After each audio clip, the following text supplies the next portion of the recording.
కర్నూలు జిల్లాలో ఘోర రోడ్డు ప్రమాదం జరిగింది. ఈ ప్రమాదంలో దాదాపు 20 మంది మృతి చెందారు. ప్రధానంగా వి ట్రావెల్స్కి సంబంధించినటువంటి బస్సులో ప్రయాణికులు ప్రయాణం చేశారు. ప్రస్తుతం వి ట్రావెల్స్కి సంబంధించినటువంటి హెడ్ ఆఫీస్ పటాన్చెరులో ఉన్నాను.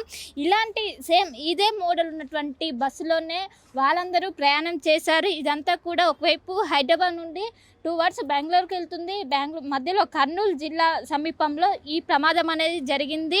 రాత్రి 1 గంటల ఆ ప్రాంతంలో ఈ ప్రమాదం జరిగినట్టు కూడా తెలుస్తుంది. మొత్తం దీనికి సంబంధించి మొత్తం కూడా ఇదే మోడల్ కే ట్రావెల్స్కి సంబంధించినటువంటి మొత్తం కూడా ఇదే బస్సెస్, వి ట్రావెల్స్కి సంబంధించినటువంటి మొత్తం కూడా ఇదే బస్సెస్ అనేవి రన్ అవుతుంటే మొత్తం కూడా ఇదే మోడల్లో కనిపిస్తుంది. వోల్వో కంపెనీకి చెందినటువంటి ఈ బస్సు అనేది మొత్తం కూడా ముందు ప్రికాషన్స్, అదేవిధంగా లోపల ఏవైతే సేఫ్టీ మెజర్స్ ఉంటే అవి ఫాలో అయిన అనంతరమే బస్ అనేది రన్ చేయాలి. కానీ వీటి నిర్లక్ష్య కారణంగా దాదాపు 20 మంది ప్రాణాలు అనేవి పోయాయి. చాలా వరకు కూడా చాలా మంది జీవితాల్లో విషాదం నింపిందనే చెప్పుకోవచ్చు. ఇంకోవైపు ఎగ్జిట్ అనేది జనరల్గా చాలా బస్సెస్లో ఎగ్జిట్ అనేది బ్యాక్ సైడ్ అనేది కనిపిస్తుంది. కానీ ఈ ఎగ్జిట్ చూసుకున్నట్లయితే మనకు ఇటు మిడిల్లో ఉన్నది, మిడిల్లో దట్టు కింద అనేది ఉన్నది. కింద ఉండడంతో వాళ్ళు లోపలికున్న వారికి ఎమర్జెన్సీ ఎగ్జిట్ ఎక్కడ ఉందో కూడా వాళ్ళకు పూర్తి స్థాయిలో తెలియకపోవడం వల్లనే మొత్తం కూడా ఈ ప్రమాదం అనేది వాటిల్నట్టు కూడా ప్రస్తుతం అయితే సమాచారం అందుతుంది. ఇంకోవైపు ఏదైతే ఫ్యూయల్ ఇంజన్ ఉంటుందో మొదట ఒక పల్సర్ బండిని ఢీకొట్టింది. పల్సర్ బండి ఢీకొట్టిన అనంతరం బస్సు అనేది ఆపకుండా దాదాపు 300 మీటర్ల వరకు కూడా దాన్ని ఈడ్చుకుంటూ వెళ్ళడంతో ఒకవైపు నిప్పు రవ్వలు రావటం, ఇంకోవైపు ఇంజన్ దగ్గరికి ఆ వైర్లు అనేవి ఏదైతే ఫ్యూయల్ దగ్గర ఉన్నటువంటి ఏవైతే వైర్స్ ఉంటాయో మొత్తం కూడా తెగడంతో ఒక్కసారిగా మంటలు వ్యాపించాయి. ఇంకోవైపు మొత్తం కూడా సిట్టింగ్ ఏరియాతో లోపల ఏ విధంగా ఉంది అండ్ వెళ్ళడానికి ఫ్రీగా ఉన్నదా అని, ఎందుకు ఇంత ప్రమాదం చేయడానికి గల కారణాలు ఏంటని కూడా ఒక్కసారి బస్సు లోపలికి వెళ్దాం. బస్సు లోపలికి వెళ్ళాక లోపల ఎలాంటి దీనికి సంబంధించి ఎలాంటి సేఫ్టీ మెజర్స్ ఉన్నాయని కూడా ఒకసారి కెపాసిటీ ఏ విధంగా మొత్తం కూడా 41 మంది ఇందులో ప్రయాణిస్తున్నారు. ఇంకోవైపు లగేజీకి సంబంధించినటువంటి ఇది మొత్తం కూడా లగేజీ పెట్టుకోవడానికి ఇది ఉంటుంది. లగేజ్ పెట్టుకునే దాంట్లో కూడా 2 డెడ్ బాడీలు అనేవి లభ్యమే. సో ఇందులో ఎవరైనా కూర్చొని పెట్టారా అని కూడా ప్రస్తుతం అయితే ఒక క్వశ్చన్ అయితే రైజ్ అవుతున్నది. మొత్తం మీద ఒకసారి బస్ లోపలికి వెళ్ళి ఇక్కడ ఏ విధంగా ఉంది అన్నది కూడా ప్రస్తుతం అయితే చూద్దాం. ఈ మొత్తం కూడా ఆటోమేటెడ్ సంబంధించినటువంటి బస్ డోర్స్ ఇక్కడ మనకు ఎంట్రన్స్లోనే దీనికి సంబంధించి ఏదైతే సేఫ్టీ మెజర్స్ సంబంధించినటువంటి గమనిస్తుంది. ఎప్పుడైతే మంటలు వ్యాపించినా వెంటనే వాటిని మొత్తం కూడా కావడానికి మనకు కనిపిస్తుంది. సో ఇక్కడ బటన్స్ మొత్తం కూడా ఆటోమేటెడ్ సిస్టమ్. ఒకవైపు ఏదైతే ముందున్నటువంటి ఎంట్రీ సంబంధించిన డోర్ ఏదైతే ఉంటుందో దానికి సంబంధించి మొత్తం కూడా ఓపెన్ చేయాలన్నా క్లోజ్ చేయాలన్నా మొత్తం ఆ బటన్ ద్వారానే జరుగుతుంది. మొత్తం కూడా 2+1 మొత్తం 40 మంది ఇందులో కూర్చోవచ్చు. మొత్తం 2+1 ఇటు సైడ్ 2 ఉంటే ఇంకోవైపు ఇటు సైడ్ 1. సో ఈ విధంగా బస్ కెపాసిటీ అనేది మనం చూసుకోవచ్చు. ఎక్కడ చూసినా కూడా మనకి ఎమర్జెన్సీ అనేది ప్రస్తుతం ఎక్కడ కూడా కనిపించటం లేదు.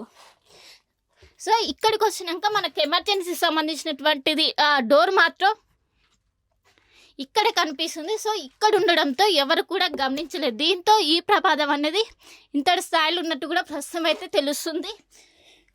ఇంకోవైపు ఎక్కడ కూడా ఖచ్చితంగా హ్యాంబుల్ అనేది మెయింటైన్ చేయాలి. ఎక్కడైతే ఎమర్జెన్సీ ఉంటుందో ప్రతి చోట కూడా హ్యాంబుల్ అనేది మెయింటైన్ చేయాలి. కానీ ఎక్కడ కూడా హ్యాంబుల్ అనేది బస్సులో ఎక్కడ కూడా లేదు. దీని మూలంగానే ఇంతమంది ఒకవైపు ఒకరు ఇక్కడ నిల్చున్నారనుకో ఈ బస్సులో ఇంకొకరు పట్టే స్కోప్ కూడా ఎక్కువ లేదు. ఒకవైపు ఎవరైతే పైన ఉన్న వాళ్ళు కిందికి దిగడానికి కూడా అంత స్కోప్ లేదు. ఒకవైపు మంటలు అనేవి వెంటనే వ్యాపించడంతో ఈ ఘటన అనేది జరిగింది. సో ఇదంతా కూడా వేమూరి కావేరి. సో విజువల్స్లో కూడా చూసుకోవచ్చు. వేమూరి కావేరికి సంబంధించినటువంటి ఈ ట్రావెల్స్ మొత్తం మీద మనం చూసుకోవచ్చు. దీనికి సంబంధించి ముఖ్యంగా వాళ్ళు సేఫ్టీ మెజర్స్ అనేవి ఎక్కడ కూడా ఫాలో అవ్వలేదు. ఇంకోవైపు లోపల ఇవంతా కూడా కాటన్ కావడంతో వెంటనే మంటలు అనేవి చేరుకున్నాయి. మొత్తం మీద దాదాపు 20 మంది మరణించారు. ఎప్పుడు గతంలో ఎన్నడూ లేని విధంగా గతంలో ఎన్నడూ లేని విధంగా పాలెం కట్టిన తర్వాత ఇంతటి స్థాయిలో అనేది ఇది జరిగింది. సో మొత్తం కూడా ఎక్కడ కూడా సేఫ్టీ మెజర్స్ అనేవి లేవు. మనం బయట కనిపించినటువంటి ఏదైతే ఎమర్జెన్సీ ఉందో ఎమర్జెన్సీకి సంబంధించినటువంటి డోరు తీయాలని కూడా ప్రస్తుతం అయితే లేదు. సో ఆ సమయంలో ఎవరు కూడా బయటపడడానికి అంత టైం కూడా లేకపోవడంతో ఇది మొత్తం కూడా జరిగింది. దీంతో ఇప్పటికే అధికారులందరూ కూడా దీనికి విచారణకు ఆదేశించారు. దీంట్లో ఏమైనా కుట్ర కోణం ఉందా లేకుంటే కావాలని చేశారని కూడా ప్రస్తుతం అయితే ఒక సస్పెండ్గా కొనసాగింది.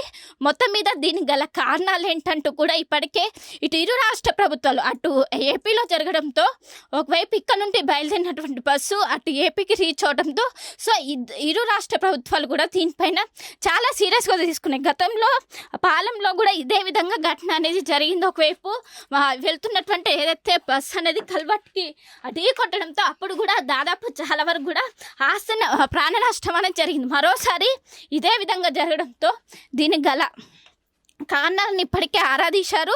మొత్తం మీద మనం డ్రైవర్కి సంబంధించినటువంటిది ఏదైతే ఉంటారో డ్రైవర్తో పాటు క్లీనర్ కూడా ఇక్కడికే కూర్చుంటారు.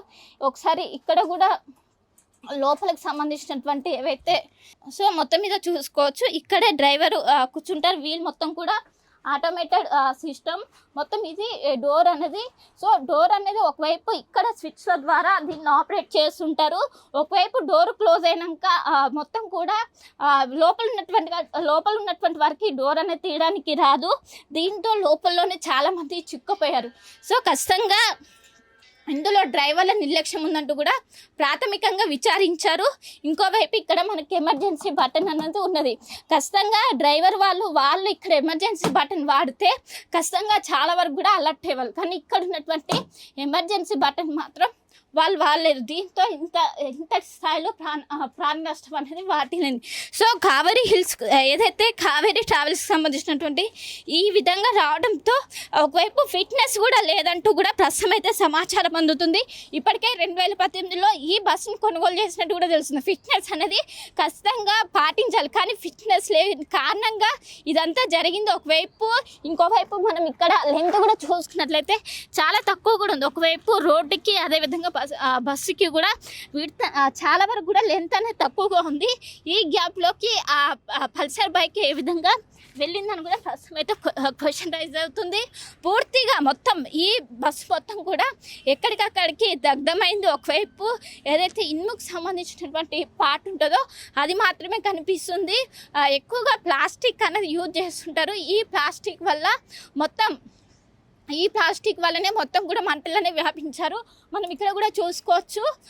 ఒకవైపు ఉమెన్ సేఫ్టీ, అదేవిధంగా AC, wifi, CCTV, charging point, live tracking ఇవన్నీ కూడా ఇందులో ఉన్నాయంటూ కూడా వీళ్ళు మెన్షన్ చేశారు. కానీ ఎమర్జెన్సీ ఎగ్జిట్ కావచ్చు, ఇంకోవైపు ఏదైనా ప్రమాదం జరిగితే ఏ విధంగా బయటపడాలి అనేవి కూడా ఎక్కడ కూడా మెన్షన్ చేయలేదు. సో ఈ విధంగా ఎమర్జెన్సీ ఎగ్జిట్ అంటూ కూడా ప్రతి విండోకు రాశారు.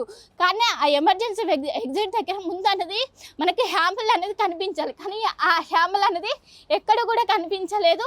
ఖచ్చితంగా ఇక్కడ డ్రైవర్ల నిర్లక్ష్యం ఉన్నది. వాళ్ళిద్దరు వెంటనే ఏదైతే అగ్ని ప్రమాదం జరగగానే వెంటనే వాళ్ళు బయటకు వచ్చారు. కానీ లోపల ఉన్నటువంటి ప్రయాణికులు అలానే ఉన్నారు. ముందు ఎంట్రీ దగ్గర ఉన్నటువంటి డోర్ పూర్తిగా క్లోజ్ చేశారు. వెనక ఎగ్జిట్ ఎక్కడుందో ఎవరు కూడా అర్థం. జనరల్గా ఎగ్జిట్ అనేది మనకు చివరిలో ఉంటుంది, కానీ ఇక్కడ మాత్రం ఎగ్జిట్ అనేది మధ్యలో ఉండడం, దట్టు కూడా చాలా చిన్నగా రాసింది. దీంతో అందరూ కూడా అయోమయంలో ఆ టైంలో ఏమవుతుందో కూడా వాళ్ళు తేరుకునే లోపు జరగాల్సినటువంటి నష్టం జరిగింది. దీనికి ఖచ్చితంగా బాధ్యత ఎవరు వహించాలి? అటు ప్రభుత్వమా లేకుంటే ఏంటి అని కూడా మనం ఇక్కడ కూడా ఒకవైపు బెడ్ అనేది వేసి ఉంది. మొత్తం కూడా లగేజ్లు పెట్టుకోవడానికి కింద వాడుతుంటారు. మరి ఈ బెడ్ వేసారి ఈ బెడ్ అంటే ఏదైనా డబ్బులకు కకృతి పడి వేరే వాళ్ళని ఎవరైనా ఎక్కించుకుంటారా అని. ఎందుకంటే నిన్న జరిగినటువంటి ఘటనలో ఇద్దరు ఏదైతే లగేజ్ ప్యాగేజ్లో ఇద్దరు కూడా లభ్యమయ్యే 2 మృతదేహాలు దొరికాయి. సో మొత్తం మీద దీనికి గల కారణాలు ఏంటి?